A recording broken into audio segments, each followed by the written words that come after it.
আজকে আমরা চলে আসছি কুমিল্লার গুমতির চরে। ওই তো মাশাআল্লাহ, এই তো অলরেডি চলে আসছে।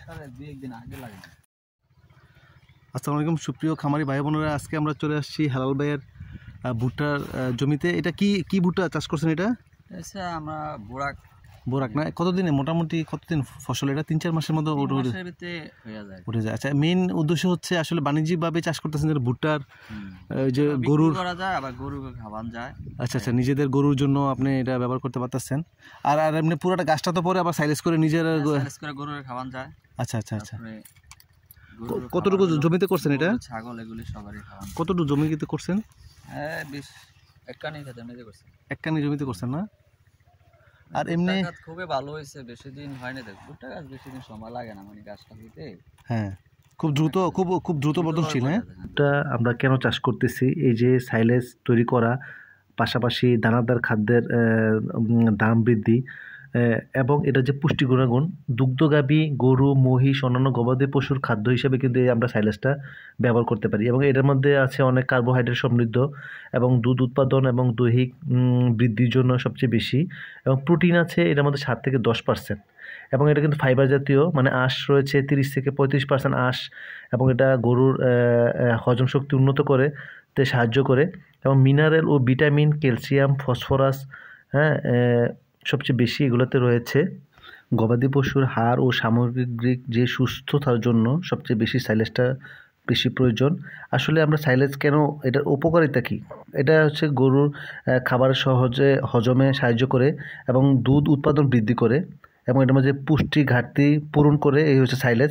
এবং খাদ্যের যে অপচয় এটা কিন্তু কমাই ফেলে, এবং 60 থেকে 70% পাকা অবস্থায় সাইলেজটা যদি আমরা 85 দিনের মধ্যে এটা মানে কেটে সংরক্ষণ করতে পারি, এবং এটা কিন্তু টুকরা হবে 1 থেকে 2 সেন্টিমিটার। হ্যাঁ, এবং এটার মধ্যে যে যে ব্যাগের মধ্যে যে আমরা মানে বায়ু রোধক হিসেবে যদি সংরক্ষণ করতে পারি, 30 থেকে 35 দিন পর থেকে কিন্তু আমরা সাইলেজটা ব্যবহার করতে পারি সহজেই গাভীর খাদ্য হিসেবে। ভুট্টা গাছের আমি মানে পুরো গাছটাই তো আপনার কাজে লাগতেছে। ভুট্টা গাছটা গরু খাইতেছে, আবার যে মুচুরটা আসতেছে ওটা তো ভুট্টাটা, ওটাও আবার শুকাইয়া, ওটা আবার মানে মানুষের খাদ্য, গরুর খাদ্য, হাঁস মুরগি সবার জন্য এটা উপকার। এটা মানে সবচেয়ে আপনার। আর এমনি কোনো যখন চাষবাস করছেন তখন কি জৈব সারটা এগুলো দেওয়া হয়েছিল? জৈব সার বলতে গোবর বা ওই যে ভার্মি কম্পোস্ট এইসব? হ্যাঁ দেওয়া হয়েছে, দেওয়া লাগে। আর এমনি মনে কিছু যত জোর থাকবো, হ্যাঁ, ততই গাছটা বলিষ্ঠ হবে, মোটা, ফলনও ভালো হবে, তাই না? ও আচ্ছা, অনেক বিশাল। এগুলা লই বেচছে 3,70,000 টাকা। অলরেডি উঠে ফেলছে না? হ্যাঁ, বিক্রি করে ফেলছে। ওই আগে ফলনটা উঠাইছে, প্রথম দেওয়া করছে তো। একটাতে মোটামুটি 5-6টা আসে না? না, 2টা কি 3টা আসে। 2টা কি 3টা আসে না? বেশি আসলে আবার ইয়াটা ছোট হয়ে যায়, ভালো হয় না। আচ্ছা। 2টা আসলে আপনি সুন্দরভাবে মানে পাতা একদম সবুজ। 2টাতে তো আপনার কেজি খানি হয়ে যায়। আচ্ছা, কেজির মতন হয়ে যায়, ভালো হয়ে যাবে এরকম গাছটা বলিষ্ঠ হলে। আর এমনি বেশি তো এটা পরিচর্যা নাই না, তাই না? একবার লাগানোর পরে মোটামুটি মনে পানি শেষ দেওয়া লাগে, 1-2 বার পানি দেওয়া লাগে। হ্যাঁ, আর ওই যে ওষুধ দেওয়া লাগে, ওই যে কিছু পোকা ধরে ফেলছে, তাই না? হ্যাঁ, পোকা ধরে তো। কি ওষুধ দেন এটা? এই ওষুধে ওই পাতা খাওয়া, পোকার একটা লেদা পোকা আছে। আচ্ছা। ওটার জন্য স্প্রে করলে সারে। আচ্ছা। তাহলে মোটামুটি যারা গরু লালন পালন করে তাদের জন্য এবং মানুষের জন্য ভুট্টা সবচেয়ে বেশি হলো গরু যারা লালন পালন করে তাদের জন্য, তাই না? তাদের জন্য মানে যে খুবই উপকার। চমৎকার। আসলে বাণিজ্যিকভাবে আসলে এনে দেখলাম মোটামুটি আপনারা অনেকেই এই যে ভুট্টা চাষ করতেছেন। আমাদের পুরা চরে এখন ভুট্টা গাছ। আগে কিন্তু আলু টালু করা হইতো। আস্তে আস্তে কিছু মানে যারা ডেইরি ফার্ম, তারপর গরুর জন্য বিশেষ করে ভুট্টাটা সবচেয়ে বেশি, কারণ আর খেরেরও একটা সমস্যা, ঘাসেরও সমস্যা, দানার মধ্যে তো প্রোটিন সবচেয়ে বেশি। আপনার ওই যে ডলটা আসলো না, এর আগে ধান করছিলাম। ধান ছিল, ধান তো সব শেষ, সব নষ্ট হয়ে গেছে। আচ্ছা। ধানটা বাড়ি ছিল, এমন আমরা করছিলাম গরুর খেরের জন্য। এখন ডল আসে একবারে জিনিসটা নষ্ট হয়ে গেল, ধানও পাইলাম না আর খেরও। ধানটাও আপনার করে খাওয়াইতাম গরুর জন্য। আমরা সবসময় কিনে খাই ভাতের চাল। আচ্ছা। আর এমনি গরুর জন্য করা হইতো। বুঝছি, মানে এখন দেখছে যে ধান বাদ দিয়ে এখন মানে ভুট্টাতে আপনার ঝুঁকে গেছেন, তাই না? কারণ যে গরুগুলোর জন্য আসলে সবচেয়ে বেশি প্রয়োজন। আর এটার মধ্যে অনেক শক্তি। হ্যাঁ, প্রোটিন বেশি, অনেক প্রোটিন বেশি। সিদ্ধ করে খাওয়াই তো গরু। সিদ্ধ করে খাওয়ান না?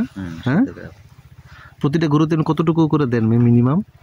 গরু বুঝছে এটা যদি বড় বড় গরু ছোট গরু হিসাব করে অতিরিক্ত দিলেও মাত্রা আবার গরুর সমস্যা সবকিছু একটা মানুষের বেলায় তো দেয়। হ্যাঁ হ্যাঁ অবশ্যই মাত্রা। আচ্ছা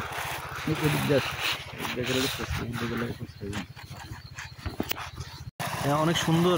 উনি এখানে প্রায় ভুট্টা চাষ করেছেন, এটা হয়তো এখনো পানি দিচ্ছেন। আমি যতটুকু জানতে পারলাম আসলে ভুট্টা অনেক অধিক ফলনশীল হাইব্রিড ভুট্টাটাই উনি চাষ করেছেন, মোটামুটি ভালোই ফসল হবে আশা করা যাচ্ছে। তো আসলে যারা তরুণ কৃষক আছেন তাদের উদ্দেশ্যে আমি আবারও এই জমিতে এসে সবাই তরুণ এখানে সবাই তরুণরা এখানে কৃষিতে আস্তে আস্তে আগের চেয়ে অনেক বেশি উদ্বুদ্ধ হচ্ছে। এই যে ভুট্টা চাষ করেছেন ওনার কী নাম ওনার? মানিক ভাই। মানিক ভাই দেখেন পুরোটা জমিতে ভুট্টা চাষ করছে। মোটামুটি ভুট্টা আসলে এমন একটা ফসল সেটা মোটামুটি মনে করেন গবাদি পশু থেকে শুরু করে মানুষ সবার জন্যই মোটামুটি ভুট্টা কাজে লাগে। হ্যাঁ ভুট্টা দিয়ে অনেক কিছু হয়। তারপরে এই যে ভুট্টা চাষ করছেন আসলে হাইব্রিড ভুট্টাটা উৎপাদন করলে মোটামুটি ভুট্টার যে শস্য দানাটা সেটা আসলে অনেক এটা প্রয়োজনীয় এবং মূল্যবান অর্থকরী ফসল। এটা চাষ করলে আসলে লাভবান হবেন এবং যারা নতুন করে তরুণরা চাষ করতে চান তারা অবশ্যই এইভাবে যে শেড করে দেখেন প্রত্যেকটা কেল করে প্রত্যেকটা থেকে প্রত্যেকটা দূরত্ব মিনিমাম 1 থেকে 1.5 হাত দূর করে ওরা কেল করে কত সুন্দর করে দেখেন গাছ লাগানো রয়েছে দেখছেন। এবং প্রতি হাতের মধ্যে 3টা-4টা করে বীজ দিচ্ছে। এইভাবে যদি চাষ করেন এবং যদি আপনি ঠিকমতো যদি চাষ করেন আশা করে যায় যে ভালো একটা ফসল হবে এবং ভালো উৎপাদন হলেও কিন্তু আপনি লাভবান হতে পারবেন। কৃষকরা এখানে পানি দিচ্ছেন।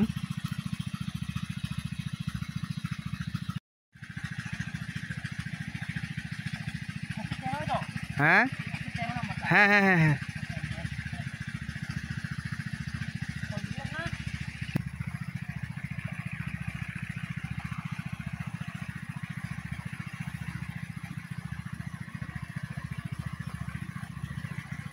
আসলে ঠিকমতো পানি দিলে ভালো ফসল হয়।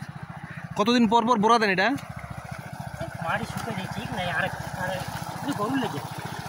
গরু লেগে না? ভুট্টা হইলো পরে তাই না?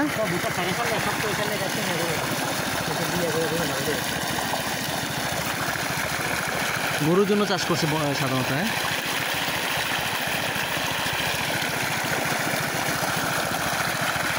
জমিতে পানি ঠিকমতো দিলে দেখেন গাছগুলো অনেক সুন্দর। ওই পাশে পানি দিচ্ছে এই যে পাম্পের সাহায্যে।